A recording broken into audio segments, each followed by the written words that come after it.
I got the cash in the bag, stadium packed. Born a rock star in this life, gon' live it up on the attack. Baby, I'm bad, I just wanna get caught up in this life. I'm crazy, I'm mad, doing no cap. Only God wants, so you better go live it up. Cash in the bag, stadium packed. Baby, I'm back. Born a rock star in this life, gon' live it up on the attack. Baby, I'm bad, I just wanna get caught up in this life. I'm crazy, I'm mad, doing no cap. Only God wants, so you better go live it up. Cash in the bag, stadium packed. Hey, this is Knowledge TV here. Ready to give some updates, start back recording. I know I took a whole quarter off and probably then some. Really needed that. You know. Right now, I also have my kids as well for the last, or the next 5 months. I don't even know where I'm at in it, but, and I have my kids, single dad or whatever. We've been traveling. I do have a helper as well. I had two of them before. So you hear anybody in the background, that's my kids. So yeah, my kids, they do have their passports. That in itself was about a challenge.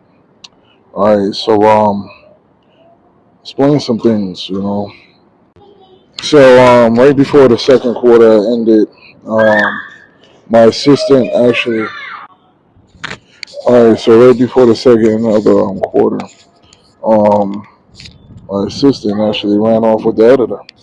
We all was extremely a little shocked.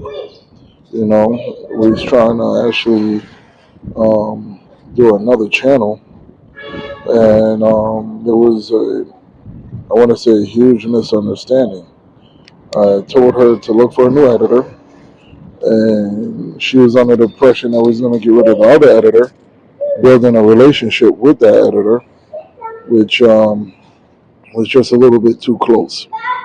Okay, then told the other editor the order that I put out to look for a new one, and that was for a different program, and no, they just parted ways. Wish her more power. We was paying a more than fair wage for the things that she was doing, but that hindered some of the production. I don't want to really say took away from the morale. Then on top of that, I got my hands full doing a lot of different things. I was blessed to have a couple of meetings that also built up my eyes in different ways and everything. Um, Also had a vendor that stole one of our clients. Okay, we actually put a property lien on their property, a construction property lien. They cannot sell the building until we're paid because of the breach of the agreements. Okay. Contracts, once they're actually docu-signed, are very powerful. You gotta live and own up to that contract that you signed your Hancock on, your signature on. All right. So the client thought it was a good idea to cut us out of the picture, hired a vendor, and the vendor went along with it. Our agreement says you're not allowed to do that. You got to pay us X amount of dollars when that happens. So we're actually in litigations moving forward with that. However, they did something that was extremely, extremely dirty. Yeah, so as I was saying before, they did something that's extremely dirty. We had our lawyer reach out to them, and the lawyer that we have is extremely diplomatic. Because I would have took a stronger approach. He wanted to reach out, introduce himself, ask them if they had an attorney, and tell them what the issue was, and discuss how can we move forward. Very, very diplomatic. Didn't send a demand letter, didn't, wasn't aggressive, didn't ask for anything, was just extremely diplomatic and very, very nice. Okay. What happened was that they waited approximately a week, maybe even 2 weeks, a week and a half to actually respond back. And when they responded back, they had a judgment for about 70 or 80,000, saying that basically this is what I owed with my company to them. I've learned in business: do not get excited, do not get shocked, do not overreact with things, because you never know what the final outcome is going to be when you're doing these things. Yeah, back to what I was saying. So I didn't get overly excited. What happened was that they didn't reply back until the judge signed off on the judgment. All right, remember, we reached out about 2 weeks, week and a half before, to introduce ourselves and try to avoid going to litigations. All right, litigations or going to court is very costly for both parties. Okay, especially if you don't got a one-shot deal with your lawyer or your attorney, and you got to keep paying. Okay, so they responded after the judge signed off on the judgment. The judgment was a huge whopping amount, you know. Once again, if you hear the background noise, that's my kids. They're playing in the pool over here. All right, single dad doing my thing. Love my kids. Got them for 5 months. I didn't see them. The same amount of time that I don't see my kids, I keep my kids for that time. Okay. All right. Back to what I was saying. So, they saw the email. We're gonna assume that they saw the email.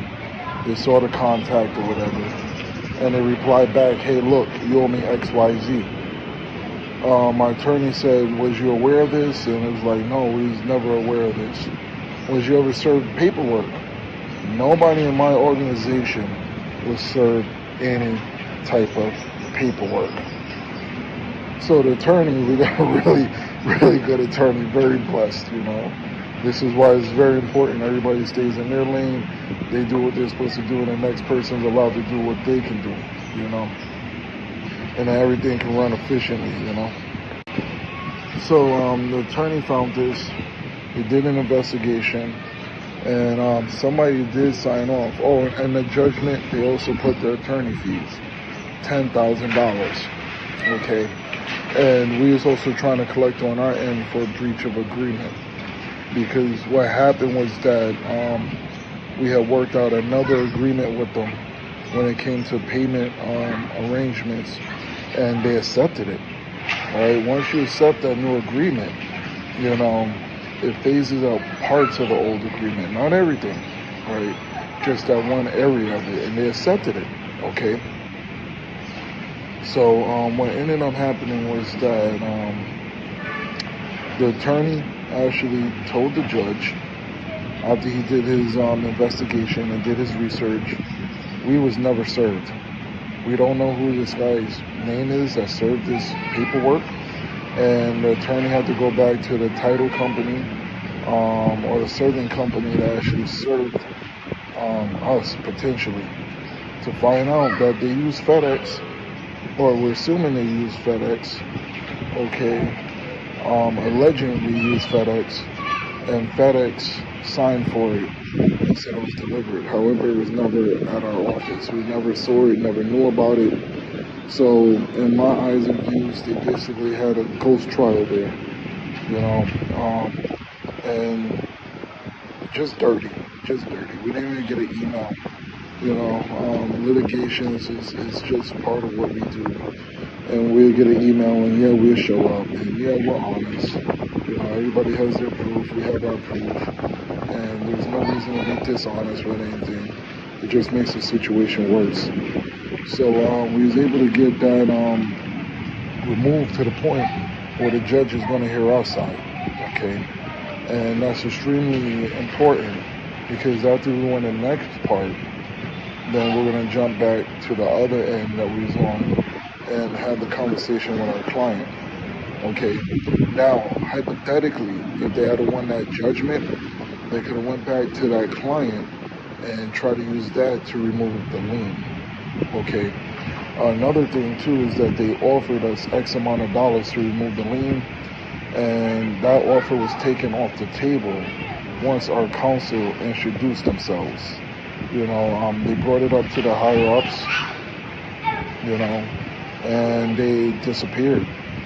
So we actually got to do things in order, and it's nice to have a really good attorney, let them do it their way with things and come up with a strategy while I'm able to focus on other ends and just do what I do. So that's only one area. I got another update. It's a lot going on, a lot going on. All right, so sometimes in business, things happen that's out of your control, and we're honest with all our vendors or everybody that we work with, okay? And there was a temporary outage with our payment processor. We have about 3, okay? And it was down. We accidentally ran too much money. A happy problem, right? A happy problem. We accidentally ran too much money. We got flagged. Okay. And we had to work on getting the money released. At the same time, we was also updating the other 2 payment processors as well. Okay, and trying to increase the limit. All right. Once again, happy problems, right? We reached out to the particular vendor, let him know what's going on.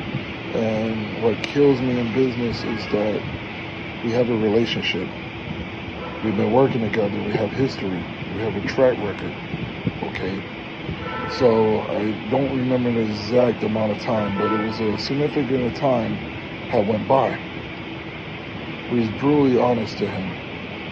He goes, talks to the client, which is a no-no. You're not allowed to do that. It's also very humiliating. And we regurgitated the same thing and actually had to show proof. Why is he not showing proof in his organization of what's going on? It doesn't matter. Then he also stayed there at the job. And we believe that he was trying to steal the job. Alright? So we can go after him for damages as well. And this is what we plan on doing. We're in the process of doing. Okay. The other guy also did something very similar, and we're going after him as well. And later on, I want to break down an email, okay? Because if you have a contract and somebody owes you money or there's a breach, there's no need to talk. There's no need to chase. And there's no need to write reviews. There's a need, though, to hire an attorney and to get into court and prove your case to the judge, so you can be awarded that judgment.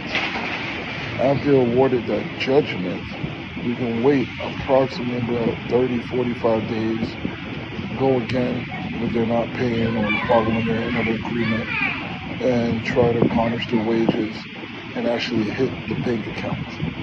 Okay. I have another client. We had to involve the state in this. A massive amount, about 55K. He actually thought that it was actually cool to just not pay us. And that's also including late fees now as well. That's without the late fees. So everybody on the job got paid but us. Alright. Knowledge is extremely important, and this is why I have this channel. Because if I had had the knowledge, we would have placed a lien on that property immediately. We're in the investigation part. The state has reached out and asked him what happened. He said that we owe him $1,000. We immediately sent in our proof. That's another thing. If you're going to be doing business, keep everything. Keep all your contracts. Keep all your paperwork. Okay. We sent in all our proof, and he actually perjured himself. And we haven't heard back from him at all. So the state has an investigator now. So I believe, and I'm not 100% correct with this, we got to wait at least 90 days. Okay.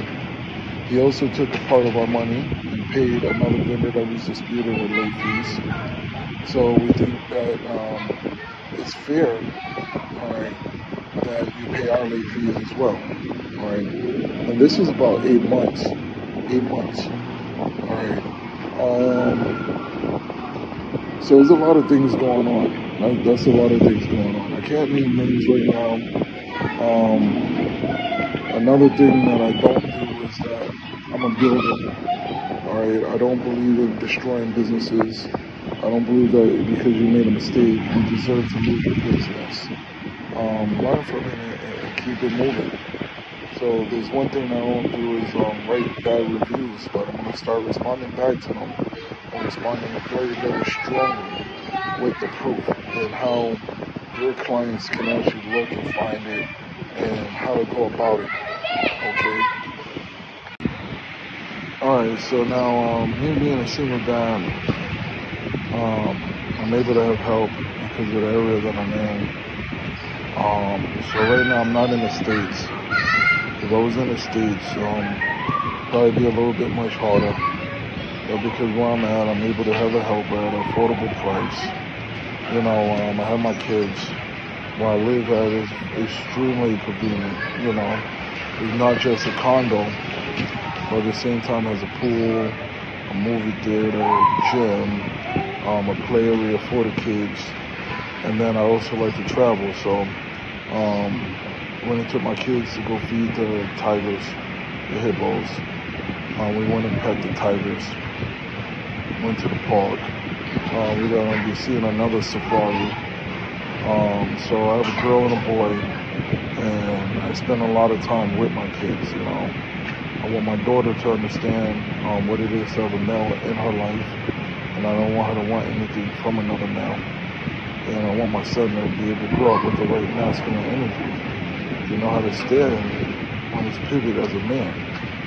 Now, this knuckle game of things happen. That's another thing, too, that I'm bringing up this year is my knuckle game. We're not just going to be staying quiet and letting things happen and fly by and go by as they go. That's not going to happen.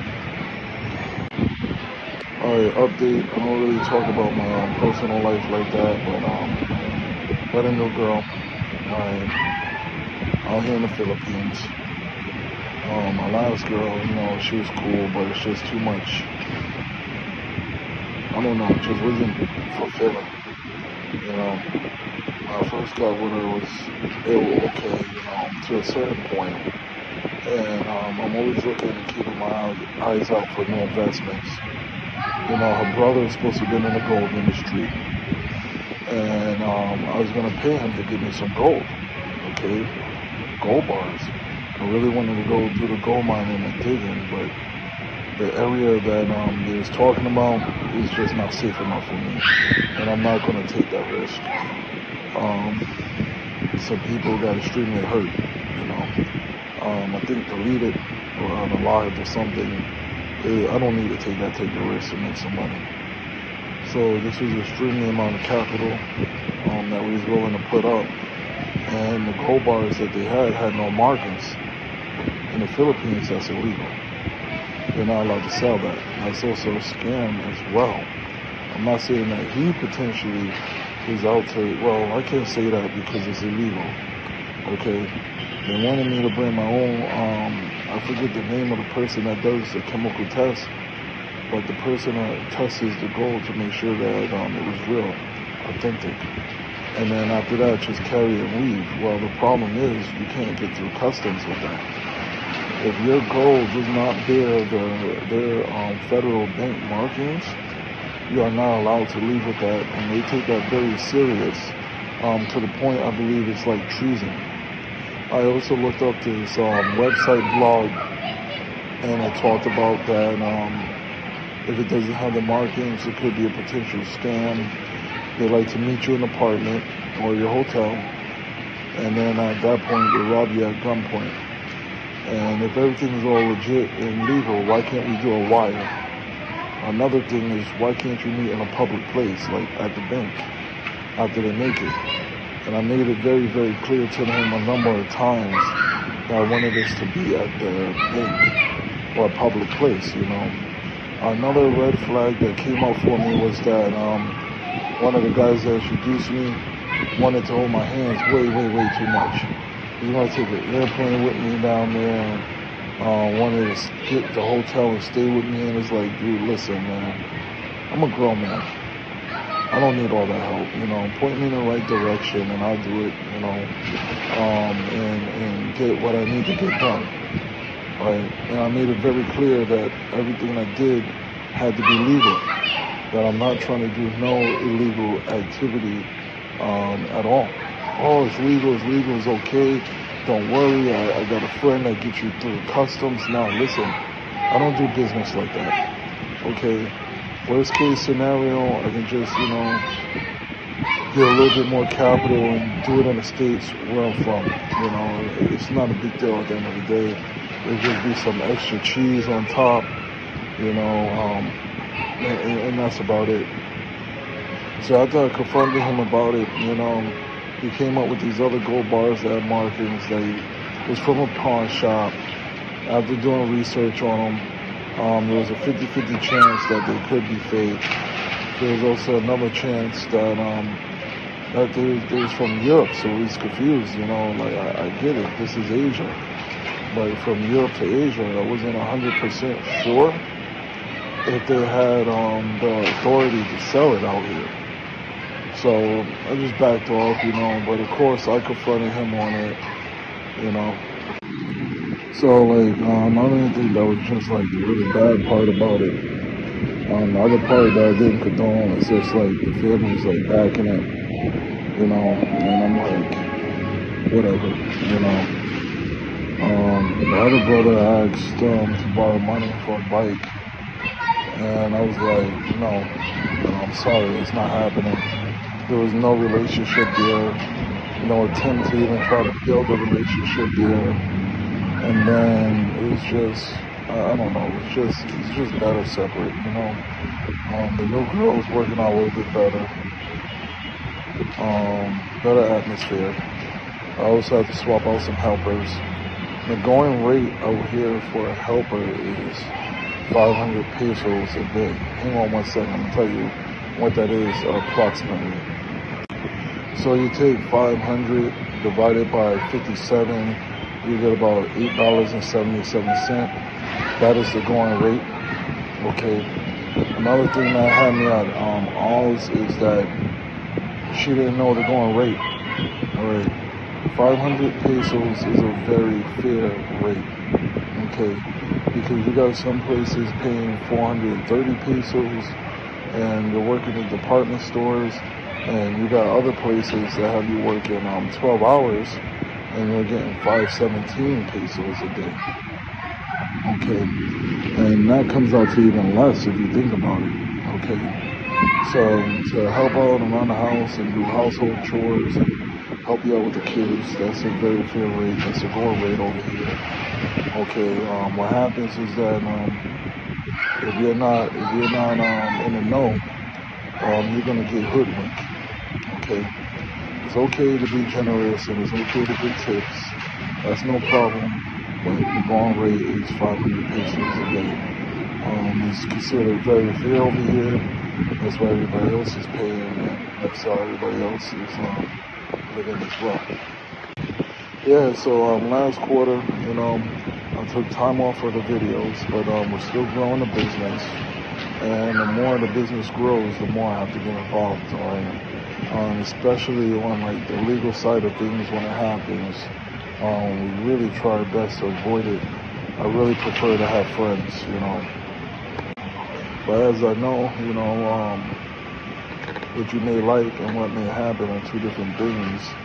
And at the end of the day, they are their own entities and they have their own agendas, So it's like that old adage, can we play nice at the playground together, and make some money.